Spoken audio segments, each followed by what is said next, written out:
Hi friends, welcome to my channel bio venture. ഇതെൻ്റെ first video ആണ്. ഈ channel എന്ന് പറയുന്നത് സ്റ്റഡീസിന് വേണ്ടിയിട്ടുള്ളതാണ്. അതായത് നമ്മുടെ ഇമ്പോർട്ടൻ്റ് ആയിട്ടുള്ള ക്വസ്റ്റ്യൻസ്, ക്ലാസ്സസ്, നോട്ട്സ് ഇതൊക്കെയാണ് ഈ ചാനൽ അപ്ലോഡ് ചെയ്യുന്നത്. ഇതിൽ കൂടുതലും നമ്മൾ പ്രിഫറൻസ് കൊടുക്കുന്നത് സുവോളജി സബ്ജക്റ്റിനാണ്. അതുമായി റിലേറ്റ് ചെയ്തിട്ടുള്ള കാര്യങ്ങളാണ് നമ്മളിവിടെ ഡിസ്കസ് ചെയ്യുന്നത്. സോ ഇപ്പോൾ നമ്മുടെ കേരള യൂണിവേഴ്സിറ്റിയുടെ ഡിഗ്രിക്കാരുടെ സെക്കൻഡ് സെമ്മിൻ്റെ എക്സാം വരികയാണ്. ഓഗസ്റ്റിലാണ് അവർക്ക് എക്സാം വരുന്നത്. അപ്പോൾ നമ്മുടെ BSc സുവോളജിയിലുള്ള ആൾക്കാർക്കുള്ള നമ്മുടെ സുവോളജിയിൽ ചോദിക്കുന്ന കുറച്ച് ഇമ്പോർട്ടൻ്റ് ആയിട്ടുള്ള ക്വസ്റ്റ്യൻസ് ആണ് നമ്മളിന്ന് നോക്കാൻ പോകുന്നത്. ഇപ്പോൾ ഒരുവിധം ക്ലാസ്സുകളെല്ലാം കോളേജിൽ കഴിഞ്ഞിട്ടുണ്ടാവും. ഇനി നമ്മൾ പഠിക്കുന്ന സമയം സ്റ്റാർട്ട് ചെയ്യുകയാണ്. ഇൻറ്റേർണൽ എക്സാംസും ഒക്കെ ഇപ്പോൾ നടക്കുന്നുണ്ടായിരിക്കും. ഇനിയിപ്പോൾ നമ്മൾ എപ്പോഴും നോക്കുന്നത്, ആദ്യം പഠിക്കാൻ പോകുമ്പോൾ തന്നെ നമ്മൾ നോക്കുന്നത് കുറച്ച് ഇമ്പോർട്ടൻ്റ് ആയിട്ടുള്ള ക്വസ്റ്റ്യൻസ് ഏതൊക്കെയാണെന്നാണ് നമ്മൾ ആദ്യം നോക്കുന്നത്, അല്ലേ? അപ്പോൾ നമ്മൾ എന്താണ് അതിനെപ്പറ്റി കുറേ ക്വസ്റ്റ്യൻ പേപ്പേഴ്സൊക്കെ എടുത്ത് വർക്കൗട്ട് ചെയ്യുകയാണ് നമ്മൾ ആദ്യം ചെയ്യുന്നത്. അപ്പോൾ അതിൽ നിന്ന് ഞാൻ ഇതുപോലെ കുറച്ച് വർഷങ്ങളായിട്ട് ചോദിച്ചു വന്നതും ഇനി ചോദിക്കാൻ സാധ്യതയായിട്ടുള്ള കുറച്ച് ക്വസ്റ്റ്യൻസുകൾ ഞാൻ സോർട്ട് ഔട്ട് ചെയ്ത് വെച്ചിട്ടുണ്ട്. അപ്പോൾ അതെന്തൊക്കെയാണ് എന്നാണ് നമ്മൾ ഇന്ന് ഡിസ്കസ് ചെയ്യാൻ പോകുന്നത്. അതോടൊപ്പം തന്നെ നമ്മൾ എങ്ങനെയാണ് ഒരു പരീക്ഷ അറ്റൻഡ് ചെയ്യേണ്ടത്, അപ്പോൾ നമുക്ക് എങ്ങനെ കൂടുതൽ മാർക്സ് കിട്ടാം, ഇതൊക്കെ നമ്മൾ ഇന്നിവിടെ ഡിസ്കസ് ചെയ്യുന്നുണ്ട്. സെക്കൻഡ് സെം സുവോളജിയുടെ ടെക്സ്റ്റ് ബുക്ക് എന്ന് പറയുന്നത് ആനിമൽ ഡൈവേഴ്സിറ്റി 2 ആണ്. അപ്പോൾ അതിൽ വരുന്ന ചാപ്റ്റേഴ്സ് നമുക്ക് ജസ്റ്റ് ഒന്ന് പറയാം. ഫൈലം കോർഡേറ്റ, പിന്നെ sub phylum urochordata, sub phylum cephalochordata, sub phylum vertebrata, super class gnathostomata, class amphibia, class reptilia, class aves, class mammalia and പിന്നെ വരുന്ന കമ്പാരിറ്റീവ് അനാട്ടമിയാണ്. അത് നമ്മുടെ വെർട്ടിബ്രേറ്റ്സിൻ്റെ ബ്രെയിനും ഹാർട്ടും ആർട്ടീരിയൽ സിസ്റ്റം ഒക്കെ പഠിക്കുന്നതാണ്. അതിൽ arterial system of vertebrates important ആണ് കേട്ടോ. 9 പാഠത്തിലുള്ള ഈ എല്ലാത്തിൻ്റെയും ജനറൽ ക്യാരക്ടേഴ്സ് പഠിക്കുന്നത് നല്ലതാണ്, ഇമ്പോർട്ടൻ്റ് ആണ്. കാരണം നമുക്ക് അതിൻ്റെ ഒരുവിധം നമുക്ക് എക്സാമ്പിളൊക്കെ അറിയാം. ഇന്നത് കൊർഡേറ്റിലുള്ളതാണ്, ഇന്നത് യൂറോ കൊർഡേറ്റിലുള്ളതാണ്. അങ്ങനെ അറിയാമെങ്കിൽ നമുക്ക് എന്ത് ചെയ്യാൻ പറ്റും? ഈ ജനറൽ ക്യാരക്ടേഴ്സ് എല്ലാം എഴുതാൻ പറ്റും. അപ്പോൾ നമ്മൾ ഒന്നും എഴുതാതിരിക്കുന്നതിനേക്കാളും നല്ലതാണ് ഈ ജനറൽ ക്യാരക്ടേഴ്സെങ്കിലും എഴുതുന്നത്. 0 മാർക്ക് കിട്ടുന്നിടത്ത് 1 മാർക്ക് നമുക്ക് വീഴില്ലേ? ഇനി അതല്ല, അത് മാത്രമല്ല, നമ്മൾ ഈ ഫൈലും എല്ലാം എന്ത് പഠിച്ചിട്ടുണ്ട്, +2 പഠിച്ചിട്ടുണ്ട്. അപ്പം നമ്മൾ എന്താണ് ഇനി ഇതിലുള്ള ഒന്നും അത്ര മനസ്സിലാവുന്നില്ലെങ്കിൽ +2 ടെസ്റ്റും കൂടെ എടുത്ത് വെച്ച് പഠിക്കുന്നത് നല്ലതായിരിക്കും. ഡിഗ്രിയുടെ ക്വസ്റ്റ്യൻ പാറ്റേൺ എന്ന് പറയുന്നത്, ഇപ്പോൾ ആദ്യം തന്നെ നമുക്ക് 1 മാർക്ക് ക്വസ്റ്റ്യൻസ് ഉണ്ട്. അതിൽ 10 ക്വസ്റ്റ്യൻസ് ആണുള്ളത്. അത് നമുക്ക് ഓപ്ഷൻസ് ഒന്നുമില്ല, നമ്മൾ 10 അറ്റൻഡ് ചെയ്തേ പറ്റുള്ളൂ. അതിനുശേഷം വരുന്നതാണ് 2 മാർക്സ് ക്വസ്റ്റ്യൻസ്. അതിൽ നമ്മൾ ഓപ്ഷൻസ് ഉണ്ട്, 8 ക്വസ്റ്റ്യൻസ് ആണ് നമ്മൾ അതിൽ അറ്റൻഡ് ചെയ്യേണ്ടത്. അതിനുശേഷം വരുന്നത് 4 മാർക്ക് ക്വസ്റ്റ്യൻസ് ആണ്. 4 മാർക്സ് ക്വസ്റ്റ്യൻസിൽ 6 ക്വസ്റ്റ്യൻസ് നമ്മൾ എന്ത് ചെയ്യണം? അറ്റൻഡ് ചെയ്യണം. അതിലും ഓപ്ഷൻസ് ഉണ്ട്. പിന്നെ വരുന്നതാണ് 15 മാർക്സിൻ്റെ ക്വസ്റ്റ്യൻസ് ആണ്. അതിലും ഓപ്ഷൻ ഉണ്ട്. നമ്മൾ 2 ക്വസ്റ്റ്യൻസ് ആണ് അതിൽ നിന്ന് അറ്റൻഡ് ചെയ്യേണ്ടത്. അപ്പോൾ ഇത് നമ്മൾ എഴുതുമ്പോൾ ശ്രദ്ധിക്കേണ്ടതായിട്ടുള്ള കാര്യങ്ങൾ എന്താണെന്ന് വെച്ച് കഴിഞ്ഞാൽ, 15 മാർക്കിൻ്റെ ക്വസ്റ്റ്യൻ ആണെങ്കിൽ നമ്മളൊരു 3 പേജസ് എങ്കിലും എഴുതാനായിട്ട് നോക്കണം. 4 മാർക്സിൻ്റെ ക്വസ്റ്റ്യൻ ആണെങ്കിൽ നമ്മൾ 1 പേജ് എഴുതാനായിട്ട് ശ്രമിക്കുക. 2 മാർക്സിൻ്റെ ആണെങ്കിൽ 4 പോയിന്റ്സ്, 1 പാരഗ്രാഫ് മാക്സിമം, അല്ലെങ്കിൽ 6 പോയിന്റ്സ് നമ്മളുണ്ടെങ്കിൽ അത്രയും. ഇനി 1 മാർക്കിൻ്റെ ക്വസ്റ്റ്യൻസ് ആണ് എങ്കിൽ നമുക്ക് പോയിന്റ് വൈസ് ആയിട്ട് എഴുതാം. 1 മാർക്സിൻ്റെ ക്വസ്റ്റ്യനിൽ നമ്മൾ എപ്പോഴും ശ്രദ്ധിക്കേണ്ട ഒരു കാര്യം, നമ്മൾ വെറുതെ ഒരു ആൻസർ, ഇപ്പോൾ പർട്ടിക്കുലർ ഒരു സയൻറ്റിഫിക് നെയിം അല്ലെങ്കിൽ ഒരു കോമൺ നെയിം ഇതൊക്കെയാണ് ചോദിക്കുന്നതെങ്കിൽ നമുക്ക് ആ പേര് മാത്രം എഴുതിയാൽ മതി, അത് കുഴപ്പമില്ല. പക്ഷേ ഇപ്പോൾ ഒരു പ്രോസസ്സിനെ ഡിഫൈൻ ചെയ്യാൻ ചോദിക്കുകയാണ്, അല്ലെങ്കിൽ അപ്പോൾ ആ പ്രോസസ്സ് എന്തിലാണ് നടക്കുന്നത് എന്നിട്ട് ഒരു എക്സാമ്പിൾ കൂടി നമ്മൾ എഴുതിയാൽ നമുക്കതിൻ്റെ മാർക്ക് കൂടുതൽ കിട്ടും. ചില സമയങ്ങളിൽ ഈ 1 മാർക്ക് ക്വസ്റ്റ്യന് തന്നെ ഹാഫ് മാർക്സ് ആയിട്ട് അവർ ഡിവൈഡ് ചെയ്യും. അപ്പോൾ എന്താ സംഭവിക്കുന്നത്? നമ്മൾ ഒരു ലൈനാണ് എഴുതിയിരിക്കുന്നതെങ്കിൽ അവർ ഹാഫ് മാർക്കേ നമുക്ക് തരത്തുള്ളൂ. നമ്മൾ 2 സെൻറ്റൻസ് എഴുതി കഴിഞ്ഞാൽ ഹാഫ് 1 മാർക്ക് ആവാം. അപ്പോൾ അതുകൊണ്ട് തന്നെ നമ്മൾ 1 മാർക്കിൻ്റെ ക്വസ്റ്റ്യൻസും ശ്രദ്ധിക്കണം. നമ്മൾ 1 മാർക്കിൻ്റെ ക്വസ്റ്റ്യൻ എപ്പോഴും നമ്മളൊരു പെട്ടെന്ന് എഴുത്ത് അങ്ങനെ എഴുതാണ്. പക്ഷെ അതിൽ നിന്ന് നമുക്ക് മാർക്സ് എന്ത് ചെയ്യാൻ പറ്റും? പോകാൻ പറ്റും. അപ്പോൾ അതും നമ്മൾ എന്ത് ചെയ്യണം? കൂടുതൽ ഫോക്കസ് ചെയ്യണം. എന്ന് വെച്ചാൽ കൂടുതൽ ഫോക്കസ് മീൻസ് എന്താണ്? അതും നമ്മൾ എന്ത് ചെയ്യണം? കുറച്ചുകൂടെ ശ്രദ്ധയോടെ എഴുതണം. നമുക്ക് എക്സാമ്പിൾസ് അറിയാമെങ്കിൽ ഉറപ്പായിട്ടും നമ്മൾ എക്സാമ്പിൾസ് എഴുതണം. ഈ സയൻസ് സബ്ജക്റ്റിൻ്റെ ഏറ്റവും വലിയൊരു കാര്യം എന്ന് വെച്ച് കഴിഞ്ഞാൽ എക്സാമ്പിൾസിനും ഡയഗ്രത്തിനും ഒരുപാട് ഇമ്പോർട്ടൻസ് ഉണ്ട്. അപ്പോൾ നമുക്കിപ്പോൾ ക്വസ്റ്റ്യൻ പേപ്പറിൽ എക്സാമ്പിൾ എഴുതാൻ ചോദിക്കുന്നൊന്നുമില്ല, ഡയഗ്രാം വരയ്ക്കണമെന്നും പറയണമെന്നില്ല. പക്ഷേ നമുക്കറിയാമെങ്കിൽ ഉറപ്പായിട്ടും അത് 1 മാർക്കിനായാലും 2 മാർക്കിനായാലും 4 മാർക്കിനായാലും 15 മാർക്സിനായാലും എക്സാമ്പിൾസ് എഴുതണം, ഡയഗ്രാം വരയ്ക്കുക. 15 മാർക്കിനാണെങ്കിൽ നമുക്ക് ഡയഗ്രാം അറിയാമെങ്കിൽ ഉറപ്പായിട്ടും നമ്മൾ വരയ്ക്കണം. 4 മാർക്സിനും വരയ്ക്കണം. ടൈമും കൂടെ നമ്മൾ അതിൻ്റെ കൂടെ അഡ്ജസ്റ്റ് ചെയ്യാനും ശ്രമിക്കുക. അപ്പോൾ അതുകൊണ്ട് തന്നെ എക്സാമ്പിൾസ് അറിയാമെങ്കിൽ ഉറപ്പായിട്ടും എഴുതണം. അത് ഏത് മാർക്കിനായാലും എത്ര സെൻറ്റൻസിന് വേണ്ടി നിങ്ങൾ എഴുതിയാലും അത് എഴുതാനായിട്ട് ശ്രമിക്കുക. പിന്നെ അതുപോലെ തന്നെ 4 മാർക്സിനും 15 മാർക്സിലും ഡയഗ്രാം വരയ്ക്കാനൊന്നും ചോദിക്കും. ക്വസ്റ്റ്യൻ പേപ്പറിൽ ചിലതിൽ വിത്ത് ഡയഗ്രാം എന്ന് പറയാറുണ്ട്, ചിലപ്പോൾ ഡയഗ്രാം ഒന്നും പറയൂല. എങ്കിലും ഡയഗ്രാം നമുക്ക് അറിയാമെങ്കിൽ ഉറപ്പായിട്ടും അതും നമ്മൾ എന്ത് ചെയ്യുക? വരയ്ക്കുക. അത് 4 മാർക്സിനായാലും വരയ്ക്കണം, എക്സാമ്പിൾസും എഴുതണം. ഇനി അതുപോലെ തന്നെയാണ് നമ്മൾ ശ്രദ്ധിക്കേണ്ട മറ്റൊരു കാര്യം എന്ന് പറഞ്ഞു കഴിഞ്ഞാൽ, പോയിന്റ് വൈസ് ആയിട്ട് എഴുതുന്നത് കൂടുതൽ നല്ലതായിരിക്കും. അതായത് നമ്മൾ കറക്റ്റ് ചെയ്യാൻ എടുക്കുന്ന ടീച്ചറിന് പെട്ടെന്ന് പെട്ടെന്ന് എല്ലാം എന്താണ് വായിച്ച് മനസ്സിലാക്കാനായിട്ട് സാധിക്കും. അപ്പോൾ ഇപ്പോൾ നമുക്കൊരു ആൻസർ അങ്ങനെ വളരെ നന്നായിട്ടൊന്നും അറിയില്ല, പക്ഷെ ഒരുവിധം അറിയാം എങ്കിൽ നമ്മൾ എന്ത് ചെയ്യുക, അപ്പോൾ ഒരു പാരഗ്രാഫിലാണ് എഴുതുക. അപ്പോൾ ഒന്ന് നിറഞ്ഞിരിക്കുന്ന പോലെ നമുക്ക് തോന്നും. അപ്പോൾ അതിന് വേണ്ടിയിട്ട് നമ്മൾ പാരഗ്രാഫായിട്ട് നമുക്ക് വേണമെങ്കിൽ എഴുതാം. അതല്ല നമുക്ക് നന്നായിട്ട് അറിയാവുന്ന കാര്യങ്ങളാണെങ്കിൽ പോയിന്റ് ബേസ് ആക്കി തന്നെ എഴുതാൻ നോക്കുക. അപ്പോൾ നമുക്കിനി ക്വസ്റ്റ്യൻസ് ഡിസ്കസ് ചെയ്യാം. ഞാൻ ആദ്യം തന്നെ 15 മാർക്സിൻ്റെ ക്വസ്റ്റ്യൻസ് ആണ് ഡിസ്കസ് ചെയ്യാൻ പോകുന്നത്. ഞാൻ അതിൽ തന്നെ എഴുതിയിട്ടുണ്ട് 3 പേജസ് ആണ് നമ്മൾ അതിൽ എഴുതേണ്ടത്. പിന്നെ IMP എന്നുള്ള ടേം ഞാൻ ചില ക്വസ്റ്റ്യൻസ് ഇട്ടേക്കുന്നത് അത് ഭയങ്കര ഇമ്പോർട്ടൻ്റ് ആണ്. അതുപോലെ തന്നെ ഒരുപാട് വട്ടം റിപ്പീറ്റഡ് ചെയ്ത് ചോദിച്ച ക്വസ്റ്റ്യൻസിനാണ് കേട്ടോ അങ്ങനെ ഇട്ടേക്കുന്നത്. ആ ഒരു ടേം ഞാൻ ഇടാത്ത ക്വസ്റ്റ്യൻസ് എന്ന് പറഞ്ഞു കഴിഞ്ഞാൽ ചോദിച്ചിട്ടുണ്ട്, ഇനിയും ചോദിക്കാൻ ഇമ്പോർട്ടൻ്റ് ആയിട്ടുള്ള ക്വസ്റ്റ്യൻസ് ആണ്. അപ്പോൾ നമ്മുടെ ഫസ്റ്റ് ക്വസ്റ്റ്യൻ എന്ന് പറയുന്നത് write an essay on identification of poisonous and non poisonous snakes. ചിലപ്പോൾ venomous or non venomous snakes അതും ചോദിക്കാറുണ്ട് കേട്ടോ. അതെല്ലാം ഒരു ആൻസർ തന്നെയാണ്. അപ്പോൾ ഇത് എല്ലാ വർഷവും മിക്ക വർഷങ്ങളിലും നമുക്ക് 15 മാർക്കിൽ ഇത് ചോദിച്ച് കണ്ടിട്ടുണ്ട്. ഞാൻ എഴുതിയ വർഷവും എൻ്റെയിലും ഇത് ചോദിച്ച ക്വസ്റ്റ്യൻ ആണ്.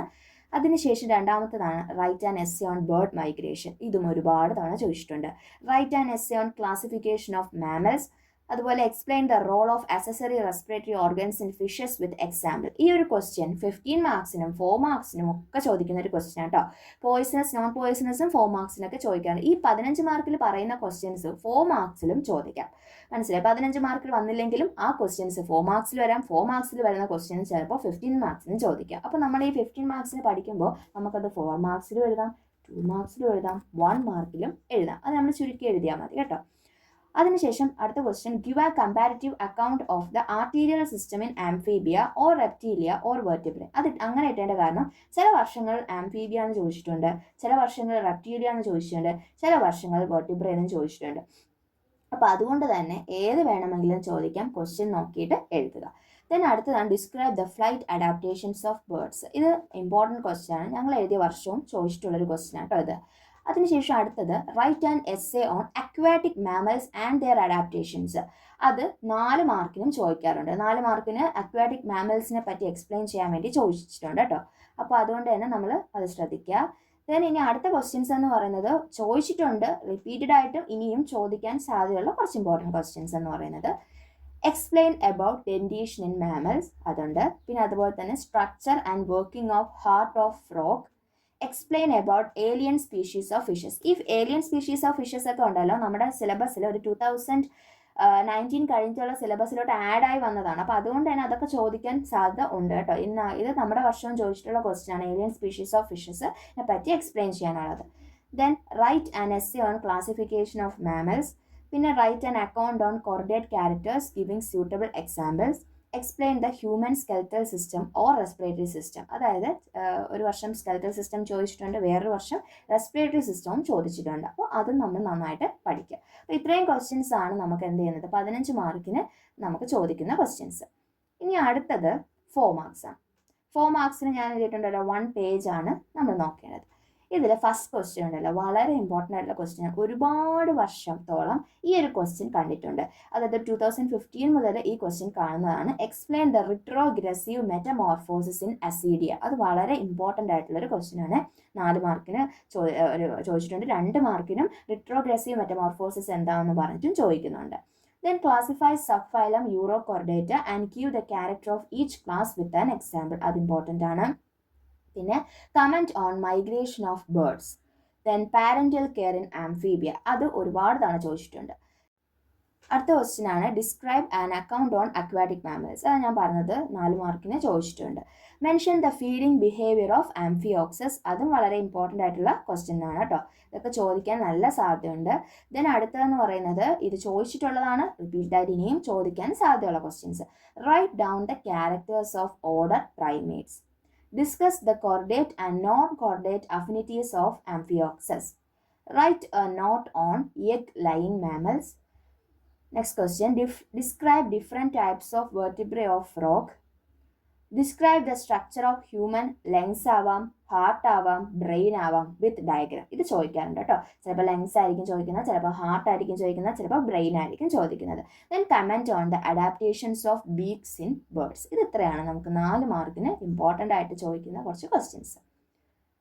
ദെൻ അടുത്തതെന്ന് പറയുന്നതാണ് 2 മാർക്സ് ക്വസ്റ്റ്യൻസ് ആണ്. 2 മാർക്സ് എന്ന് പറഞ്ഞാൽ ഞാൻ പറഞ്ഞൊരു 1 paragraph or 4 points or 6 points up നമ്മൾ അത്ര എഴുതുക.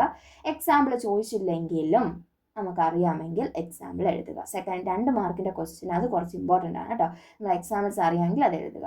അതിൽ ഏറ്റവും കൂടുതൽ ചോദിച്ചിട്ടുള്ളതാണ് കമൻറ്റ് ഓൺ ലെങ്ത് ഫിഷസ് ചോദിക്കാറുണ്ട്.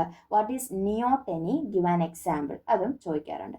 What are the arboreal adaptations of chameleon, അത് ഒരുപാട് വർഷം കണ്ടിന്യൂസ് ആയിട്ട് ചോദിച്ചൊരു ക്വസ്റ്റ്യൻ ആണ് കേട്ടോ. ഈ ആർബോറിയൽ അഡാപ്റ്റേഷൻസ് ഓഫ് കാമലിയോൺ എന്ന് പറയുന്നത് വളരെ ഇമ്പോർട്ടൻ്റ് ആണ്. 4 മാർക്കിനും നിങ്ങളത് പഠിക്കുക. റൈറ്റ് ദ ഏവിയൻ ഓർ റെപ്റ്റീരിയൻ, അത് ഓരോ വർഷവും പലതാണ് ചോദിച്ചിട്ടുള്ളത്. ചിലപ്പോൾ ഏവിയൻ ക്യാരക്ടർ ഓഫ് ആർക്കിയോപ്റ്റെറിക്സ് എന്ന് ചോദിക്കാറുണ്ട്, അല്ലെങ്കിൽ റെപ്റ്റീലിയൻ ക്യാരക്ടേഴ്സ് ഓഫ് ആർക്കിയോപ്റ്റെറിക്സും ചോദിക്കാറുണ്ട്. ഇനി വരുന്ന ക്വസ്റ്റ്യൻസ് നമുക്ക് ചോദിച്ചിട്ടുണ്ട്, ഇനിയും ചോദിക്കാൻ സാധ്യതയുള്ളതാണ്. List any 3 adaptation seen in owl, അത് ഇമ്പോർട്ടൻ്റ് ആണ്. Then distinguish agnatha from നാത്തോസ്റ്റൊമാറ്റയും, അത് നല്ല ഇമ്പോർട്ടൻ്റ് ആയിട്ടുള്ള ക്വസ്റ്റ്യൻ ആയിട്ട് അത് നോക്കണേ, അത് ഇമ്പോർട്ടൻ്റ് ആണ്. ദെൻ അടുത്തതെന്ന് പറയുന്നത് why is ptyas mucosus considered as a friend of man. Then അതിനുശേഷം 4 അക്വാറ്റിക് അഡാപ്റ്റേഷൻസ് ഓഫ് ഫിഷ് ഏതൊക്കെയാണ് അത് നോക്കുക. പിന്നെ short note on the caudal fin of fishes, അത് 1 മാർക്കിനും ചോദിക്കാം. Then functions of liver, uses of snake venom, general characters of cephalochordate, then briefly explain the preparation of anti venom serum, അത് ഒരു important question ആട്ടോ. Explain അത് നമ്മൾ ഒരു 4 മാർക്കോളം നമുക്ക് പഠിക്കാൻ പറ്റുന്നുണ്ടെങ്കിൽ അങ്ങനെ പഠിക്കുക. ചിലപ്പോൾ 4 മാർക്കിനും 2 മാർക്കിനും ഒക്കെ അത് ചോദിക്കാൻ പറ്റിയൊരു ക്വസ്റ്റ്യൻ ആണ് briefly explain the preparation of anti venom serum എന്ന് പറയുന്നത്. അപ്പോൾ അത് നമ്മൾ നോക്കുക. ഇനി നമ്മൾ നോക്കാൻ പോകുന്ന ഇമ്പോർട്ടൻറ്റ് ക്വസ്റ്റ്യൻസ് എന്ന് പറയുന്നത് 1 മാർക്ക് ക്വസ്റ്റ്യൻസ് ആണ്. ഞാൻ എഴുതിയിട്ടുണ്ട് ഒരു 2 പോയിന്റ്സ് മാക്സിമം നമ്മൾ എഴുതാനായിട്ട് എന്ത് ചെയ്യണം, ശ്രമിക്കണം. ഇത് നമ്മൾ അതല്ല ഇപ്പോൾ ഒരു സയൻറ്റിഫിക് നെയിം ഓഫ് ഫ്രോഗ് ചോദിച്ചു കഴിഞ്ഞാൽ നമുക്ക് സയൻറ്റിഫിക് നെയിം മാത്രം എഴുതിയാൽ മതി. അതിലിപ്പോൾ ഒരു പ്രോസസ്സാണ് ചോദിക്കുന്നതെങ്കിൽ ജസ്റ്റ് ആ പ്രോസസ്സ് ഏതിലാണ് കാണുന്നതെന്ന് എഴുതുന്നത് നല്ലതായിരിക്കും.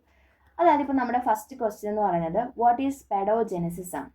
ഈ പെഡോജെനസിസ് എന്ന് പറഞ്ഞാൽ എന്താണെന്ന് അറിയാമല്ലോ, reproduction by sexually mature larva usually without fertilization. Okay, fertilization ഇല്ലാതെ സെക്ഷലി മെച്വറായ ലാർവയിൽ നിന്നുണ്ടാകുന്ന റീപ്രൊഡക്ഷനാണ്. അപ്പോൾ നമ്മൾ എന്ത് ചെയ്യണം, ഈ ഒരു സെൻറ്റൻസ് എഴുതി സ്റ്റോപ്പ് ചെയ്യാതെ ഈ പെഡോജെനസിസ് കാണുന്നത് ആരിലാണെന്നും കൂടെ ഒരു എക്സാമ്പിൾ ജസ്റ്റ് എഴുതി കൊടുക്കുക. ഇപ്പോൾ സലമാൻഡേഴ്സിൽ അത് കാണുന്നുണ്ട്, പിന്നെ ലിവർ ഫ്ലൂക്കിൽ ഇത് കാണുന്നുണ്ട്. അപ്പോൾ അത് ജസ്റ്റ് ഒരു എക്സാമ്പിൾ ആയിട്ട് ഇപ്പോൾ സലമാൻഡേഴ്സ് ജസ്റ്റ് ഒരു എക്സാമ്പിൾ എന്ന് എഴുതി അതും കൂടെ എഴുതി കൊടുത്താൽ നമുക്ക് അവിടെ ആ 1 മാർക്ക് വീഴാൻ പിന്നെ ഒരു തടസ്സവും ഇല്ല. മനസ്സിലായി?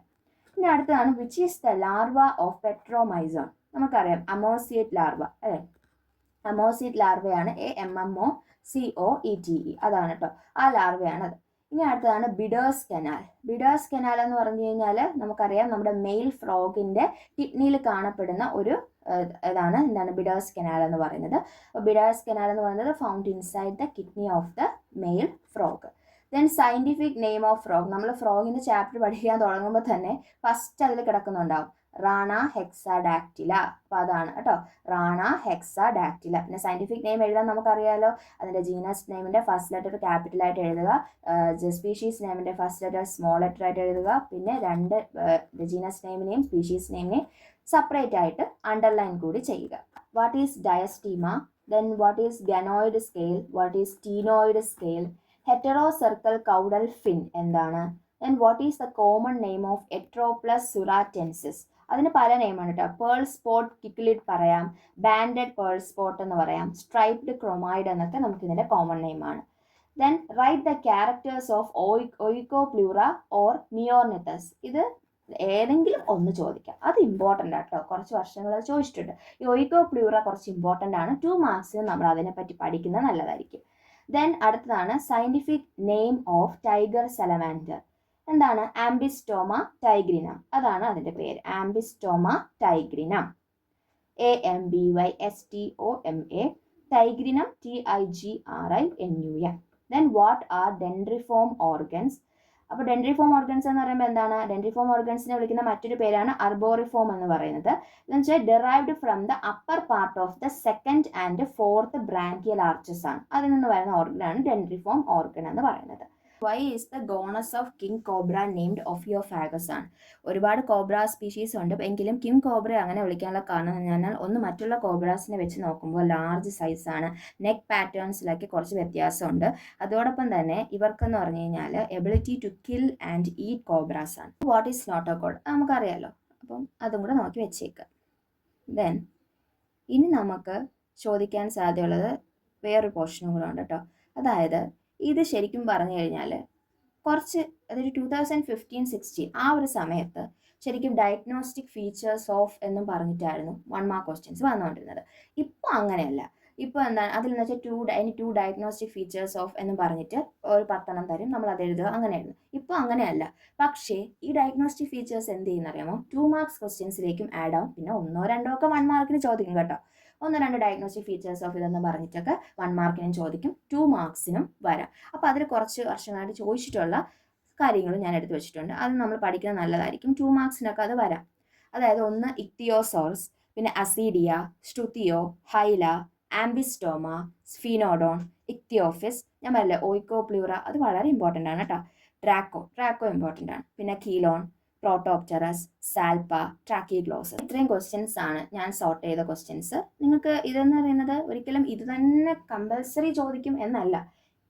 നമ്മൾ എന്തായാലും ഒരുപാട് വർഷത്തെ ക്വസ്റ്റ്യൻ പേപ്പേഴ്സ് വർക്കൗട്ട് ചെയ്യാം അല്ലേ. അപ്പോൾ അതിൽ നമ്മൾ പിന്നെ ഇരുന്ന് നോക്കണ്ടല്ലോ. ഇപ്പോൾ ഇത് നോക്കുമ്പോൾ നമുക്ക് മനസ്സിലാവും ഇത്രയും വർഷം ചോദിച്ച കുറച്ച് റിപ്പീറ്റഡും ഇമ്പോർട്ടൻ്റ് ആയിട്ടുള്ള ക്വസ്റ്റ്യൻസ് പറഞ്ഞിട്ടുണ്ട്. ഉറപ്പായിട്ട് ഇതിൽ നിന്ന് എന്തായാലും ക്വസ്റ്റ്യൻസ് വരും എന്നുള്ളത് ഷുവറാണ്. റിപ്പീറ്റഡ് ക്വസ്റ്റ്യൻസ് വരാറുണ്ട്.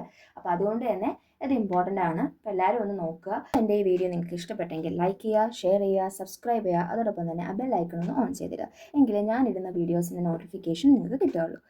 അപ്പോൾ ഞാൻ പറഞ്ഞ കാര്യങ്ങളിൽ എന്തെങ്കിലും ഡൗട്ട്സ് ഉണ്ടെങ്കിൽ നിങ്ങൾക്ക് കമൻറ്റ് ബോക്സിലിടാം. അതോടൊപ്പം തന്നെ ഇനിയും എന്തൊക്കെ റിലേറ്റഡ് ആയിട്ടുള്ള വീഡിയോസ് വേണമെന്ന് പറഞ്ഞാൽ അതിൻ്റെയും വീഡിയോസ് അപ്ലോഡ് ചെയ്യുന്നതായിരിക്കും. താങ്ക്